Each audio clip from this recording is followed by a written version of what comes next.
Et ce matin, je vais vous donner des révélations que Dieu m'a données. J'ai vu comme ça dans une vision, comme au ciel. Et dans la vision que j'ai vue, il y avait tellement du monde, je ne voyais pas la limite en fait. Et c'est comme un groupe. Je peux dire qu'il pouvait même remplir la face de la Côte d'Ivoire et qui chantait. Et un autre groupe de l'autre côté qui était en genoux. Tout le monde, ils étaient tous en genoux. Mais tout d'un coup, tu as eu l'impression comme quelqu'un qui est en train de venir. Et quand il venait, les cantiques qu'ils chantaient, c'est des plus pareils. Et puis je vois un autre groupe, c'est comme eux, c'est des trompettistes. Ils sonnaient de la trompette. Mais quand ils ont sonné la trompette, il y a eu comme un silence total. Et tous ceux qui chantaient, qui faisaient quoi, tout le monde s'est prosterné face contre terre. J'ai dit, la vision était tellement claire. Je me suis levé, je me suis assis. L'image est dans mes yeux jusqu'à présent. Si au ciel, les anges qui adorent Dieu se comportent de cette façon, et nous qui sommes la ressemblance de Dieu, que devons-nous faire? Et le Seigneur m'a montré une vision. C'était autour de 3 heures. J'ai fini de prier, puis je commençais me suis endormi. Peut-être 2, je me suis couché, il était... À peine je me suis couché. À peine, je me suis couché à 3 heures. À peine je me suis couché. Et j'ai vu comme la lumière qui entrait dans la chambre. J'ai cru même qu'il faisait jour. Et je vois la lumière qui entre dans la chambre. Au fur et à mesure que, vous voyez, quand il veut faire jour, il y a les rayons de soleil là. Voilà. Au fur et à mesure que ça entrait, ça s'agrandissait. Ça s'agrandissait. Ça s'agrandissait. Et j'ai vu sur la carte, cette lumière-là prenait la forme de la carte de la Côte d'Ivoire. Et j'entends la voix me dire, j'ai sélectionné des hommes de Dieu qui vont illuminer la Côte d'Ivoire. Et cette voix, je l'ai entendue dans la lumière. Et ils vont venir, ils vont revenir sur la vraie adoration. dont moi, Christ, je prends plaisir. J'ai entendu la voix. Je vous dis, j'ai plus dormi où je suis là. Si vous me donnez une natte là, je vais dormir.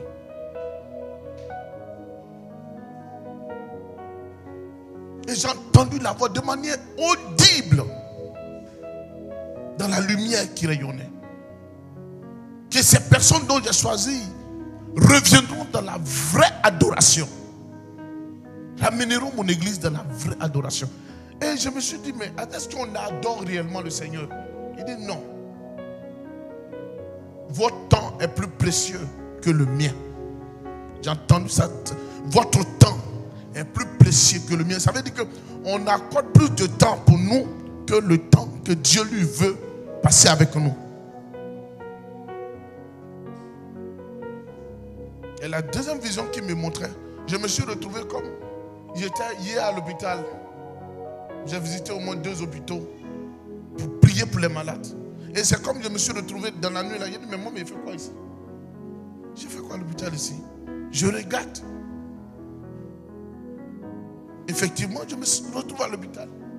Et je vois que tous ceux qui sont rentrés dans les chambres, dans les urgences, le Seigneur m'a fait voir quand mon frère Victor était dans l'urgence, tous ceux qui sont rentrés avant lui et ceux qui sont rentrés après lui, eux tous sont restés, sauf lui seul. Eux tous sont morts. Je me suis vu transporté dans l'hôpital. Et j'ai vu des personnes, je ne parle pas des médecins qui font ça, mais j'ai vu des personnes, c'est comme ils étaient là. Et puis, c'est comme des couteaux, c'est comme lame. Quand ils arrivent devant, avant de rentrer, on te coupait la gorge. Et j'ai demandé, mais c'est quoi ça là? Et immédiatement, l'Esprit m'a fait comprendre que ceux qui entrent dans l'hôpital, même si ils devaient sortir guéris, dès l'instant ce démon-là prend leur esprit qui met dans le bocal, c'est fini. Et ce bocal-là était comme un moyen par lequel on t'emprisonnait, tu mourais et puis tu es dans ce bocal. Et les gens commençaient à pleurer. J'ai vu ça, les gens pleuraient. Et l'esprit m'a dit, c'est l'esprit de mort qui est déchaîné sur le pays pour ôter la vie des gens. Mais ceux qui avaient des étoiles qui brillaient sur la tête, ils n'avaient pas de problème. Je veux prier tout à l'heure pour les jeunes filles, nos enfants. J'ai vu qu'on prenait les enfants, les petites filles. On enlevait les petites filles. Je veux dire aux parents, c'est vrai, nous sommes aux vacances. Les enfants vont aller dans les aires de jeu. Mais je souhaite que vous veillez sur vos enfants. Parce que j'ai entendu la voix. On va sacrifier des petites filles vierges. Le sang est pur. J'ai vu ça clair. C'est que je vous dis, notez. Et je me suis levé quand j'ai vu cette vision. Ça m'a intrigué. La dernière vision, on parle de l'AVC. Je m'interroge là-dessus. Et j'ai commencé à comprendre qu'en réalité, ce n'est pas naturel. C'est purement spirituel. C'est des démons qui... C'est comme l'air pollué. Et quand vous respirez, l'air qui est pollué là, qui est envoûté, arrivé un moment, vous avez des difficultés respiratoires. Que tu sois gros ou pas. Mais quand cette air là, tu la respires, elle entre dans ton sang. Et c'est comme quelque chose qui rentre et puis ça s'enfle dans les veines. Ça s'enfle. Parce que tu la respires. J'ai vu, parce que c'est que j'ai vu, la vision qu'on me montrait, c'était trois choses à la fois. C'est comme quelqu'un qui était au niveau du Port-Boué. Au niveau du Port-Boué, vers la mer. Avant d'arriver, après jusqu'à 43e Bima, il y a un feu. Il y a un feu qui est là. Je ne sais pas si vous voyez avec moi. Hein. Voilà, il y a un feu. La mer est quelque part là. Et j'ai vu la personne s'arrêter. Et avec un bocal comme trompette. Et puis on met dedans. Et puis on souffle. Et ça prenait la ville. Et la deuxième vision que je voyais, c'était au niveau... Vous voyez, vers l'université de Cocody, il y a un lac. Vous voyez, après le 4e pont, je ne sais pas, c'est le 3e pont, non. Vers le pont à péage. Vous voyez, c'est ce côté-là. J'ai vu la personne s'arrêter et puis il soufflait. Et quand j'ai vu ça, il dit, mais tiens. Et la dernière vision, c'est vers 6 bétons. En allant à Yopougon. Il y a un lac quelque part là, vers le 4e pont. C'est comme la personne s'arrêtait et puis donnait la direction au niveau de Yopougon. Il dit, je te montre ces choses parce que je veux que tu te lèves. Parce que les jours qui sont en train de venir seront des jours sombres pour le pays. Des jours sombres. Donc vous devez vous lever et commencer à prier. Vous voyez, il y a des...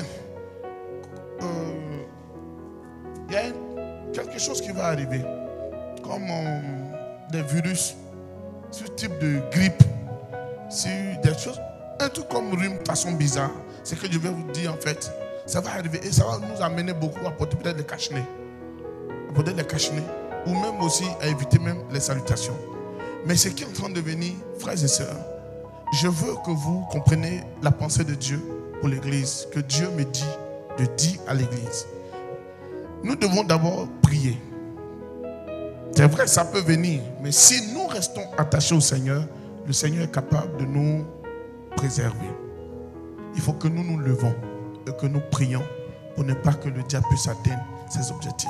Les AVC que vous constatez ne sont pas des AVC purement spirituels. C'est des AVC qui sont organisés par le diable pour raccourcir la durée de vie des gens. Les médecins n'en peuvent pas. Ça, je vais vous dire la vérité. Ils sont submergés. Ils ne peuvent pas. Ils ne peuvent pas. Ils sont submergés. Ils sont submergés. Et il faut que nous aussi, en tant qu'hommes de Dieu et chrétiens, nous nous mettons aussi dans la danse, dans la prière pour arrêter cela.